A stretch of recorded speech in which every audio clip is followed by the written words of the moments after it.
नमस्कार। आज हम बात करेंगे कोड ऑन सोशल सिक्योरिटी के बारे में। पहला पॉइंट है registration and cancellation of an establishment. पहले प्रोविजन में यह था कि हर एक्ट के अंदर एम्प्लॉयर को रजिस्ट्रेशन करना पड़ता था। जैसे कि पीएफ एक्ट के अंदर, ईएसआई एक्ट के अंदर एक एम्प्लॉयर को सबसे पहले एस्टेब्लिशमेंट को रजिस्ट्रेशन करना पड़ता था, उसके बाद में कंट्रीब्यूशन फाइल करने पड़ते थे और उसके बाद में बेनिफिट ले सकते थे। तो इस कोड के हिसाब से इस कोड के अंदर जितने भी एक्ट मेंशन है, अगर किसी भी एक्ट के अंदर आपकी एस्टेब्लिशमेंट रजिस्टर्ड है तो आपको फिर से रजिस्ट्रेशन नहीं करना पड़ेगा। नेक्स्ट पॉइंट है कोड ऑन सोशल सिक्योरिटी के अंदर एक सेंट्रल लेवल पे और एक स्टेट लेवल पे दो बोर्ड क्रिएट किया गया है, national social security board and state unorganised workers board, जो कि पहले प्रोविजन के हिसाब से ये नहीं था। ये बोर्ड कंस्टिट्यूट करती है 42 मेंबर को। इस बोर्ड की यही ऑब्जेक्टिव है कि मैक्सिमम एम्प्लॉय को या मैक्सिमम पर्सन को सोशल सिक्योरिटी की बेनिफिट मिल सके, और अनऑर्गेनाइज सेक्टर को इस कोड के अंदर प्रायोरिटी दिया गया है। अनऑर्गेनाइज सेक्टर का ये मतलब है रिक्शा वाले हो गए, घर पे जो मेड आती हैं, या कोई भी हॉकर है जो घूम घूम के सामान बेचते हैं, तो इनको कैसे सोशल सिक्योरिटी की बेनिफिट मिल सके, इसको मेनली प्रायोरिटी दिया गया है कोड ऑन सोशल सिक्योरिटी के अंदर। नेक्स्ट पॉइंट है accident arising in course of employment.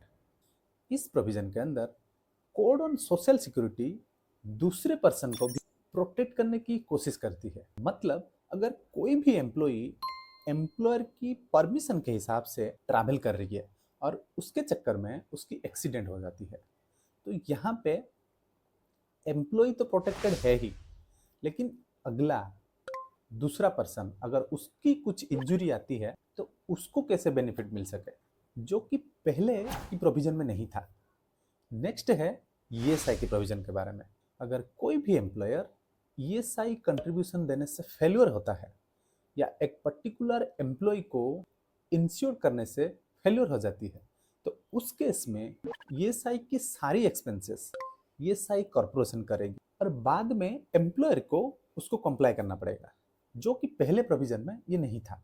Next है लायबिलिटी ऑफ एम्प्लॉयर या ऑक्युपायर फॉर एक्सेसिव सिकनेस बेनिफिट।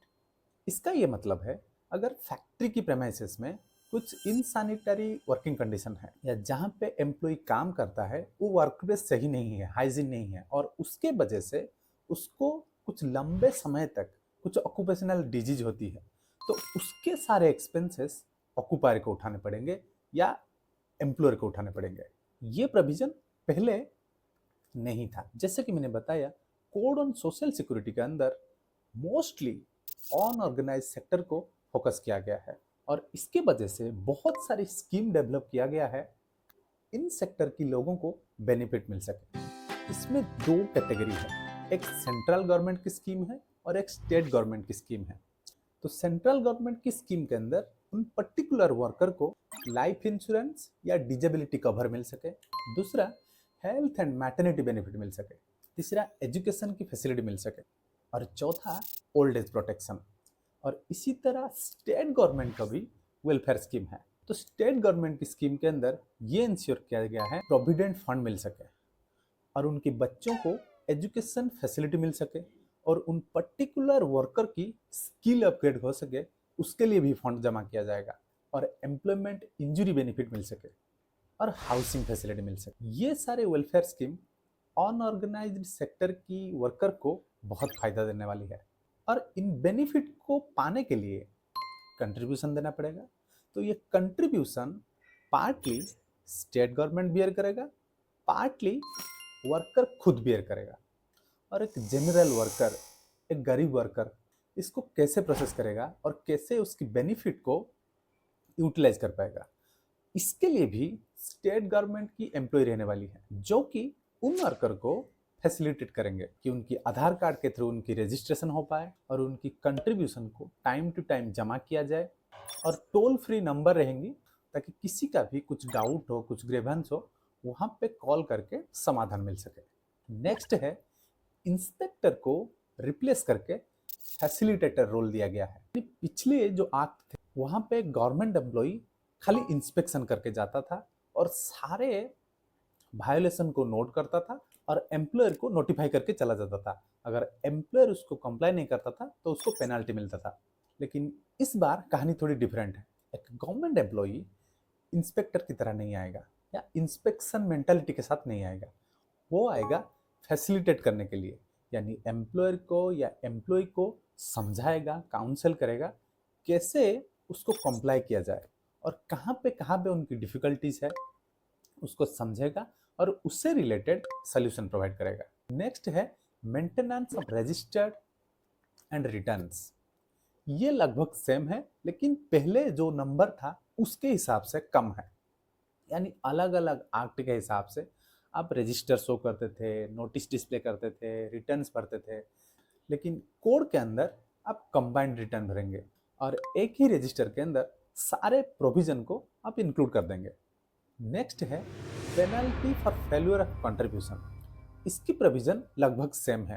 पहले अलग अलग एक्ट के अंदर जो प्रोविजन था, अगर कोई भी एम्प्लॉयर टाइमली कंट्रीब्यूशन फाइल नहीं करता है तो उसको पेनल्टी दिया जाता था। कोड ऑन सोशल सिक्योरिटी के अंदर प्रोविजन लगभग सेम है। नेक्स्ट है पनिशमेंट। पहले जो भी एक्ट थे या जो भी प्रोविजन थे उसमें पनिशमेंट की ये क्लॉज था, अगर कोई कंट्रीब्यूशन फाइल नहीं किया उसको जेल हो सकता है, एक मिनिमम फाइन देना पड़ सकता है। लेकिन इसमें ये बदलाव किया गया है, अगर सेम ऑफेंस एम्प्लॉयर बार बार कर रहा है तो उसकी पनिशमेंट एनहांस की जा सकती है। अगर कोई भी एम्प्लॉयर बार बार कंट्रीब्यूशन देने में फेलियर करता है तो उसको सीवियर पनिशमेंट हो सकती है। नेक्स्ट है reporting employment to career centre और एम्प्लॉयमेंट एक्सचेंज ऑफिसर्स। पहले प्रोविजन के हिसाब से ये खाली एम्प्लॉयमेंट एक्सचेंज एक्ट के अंदर मेंशन था और इस प्रोविजन को जनरली गवर्नमेंट कंपनी या पीएसयू फॉलो करती थी, प्राइवेट कंपनी मोस्टली इसको अवॉइड करते था। लेकिन कोड ऑन सोशल सिक्योरिटी के अंदर ये मैंडेटरी है। अगर कोई भी वैकेंसी निकल रही है आपकी कंपनी के अंदर, आपको as a employer appropriate government को इन्फॉर्म करना होगा।